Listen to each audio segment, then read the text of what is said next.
When I was younger, I believed that expertise meant certainty. If someone had impressive credentials or worked at a respected institution, I assumed their conclusions were stable and widely accepted.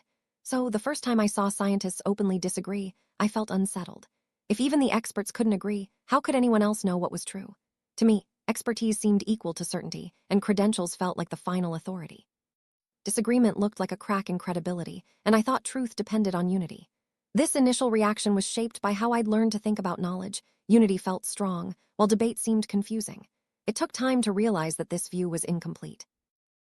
As I observed more scientific debates, I started to notice something important. Disagreement wasn't chaos. Scientists weren't arguing emotionally or just for the sake of conflict. Instead, they cited data, questioned methods, refined definitions, and clarified assumptions. The disagreements followed rules. They were evidence-based and analytical. What looked like instability at first was actually disciplined thinking under pressure. Evidence guided the arguments, methods were scrutinized, and assumptions were examined. This structure replaced my initial confusion. I realized that truth in science is rarely a single voice declaring certainty. Instead, it's a process of convergence, where competing explanations are tested and only the strongest survive. Over time, consensus forms not because of emotional agreement, but because evidence narrows the possibilities. These debates, I noticed that some scientists spoke with great confidence, while others emphasized uncertainty and limitations. At first, boldness felt persuasive, but over time, I began to value precision more than volume. Careful language often signaled a deeper engagement with complexity. I learned that confidence is visible, but accuracy requires scrutiny. Boldness may attract attention, but precision and careful reasoning are what truly matter. This shift in perspective helped me see that disagreement isn't a sign of weakness. Instead, it can reveal what matters most: how evidence is interpreted and how reasoning bridges the gap between data and conclusions. Debate clarifies meaning and helps us understand the nuances of complex issues. As I watched scientists openly acknowledge the limits of their knowledge, I began to see uncertainty in a new light. Instead of viewing it as a weakness, I started to see it as a mark of honesty and integrity.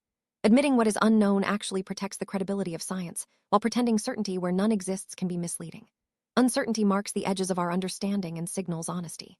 Limits define the scope of what we know, and transparency builds trust. I realized that unknowns are not failures. They are simply part of the process of progress.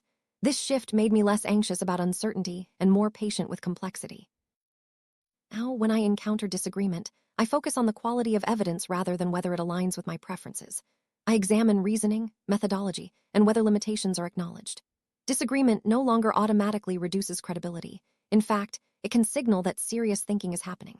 If everyone agrees too quickly, I become cautious, because lack of debate can indicate shallow evaluation. Constructive disagreement forces ideas to withstand pressure, refines explanations, and exposes weaknesses. Tension actually strengthens conclusions. Watching scientists disagree has reshaped how I understand truth. I no longer expect certainty to appear instantly or consensus to form without tension. Disagreement is not a flaw, it's part of how knowledge improves. Truth emerges through questioning, testing, and revision, making me more patient with complexity.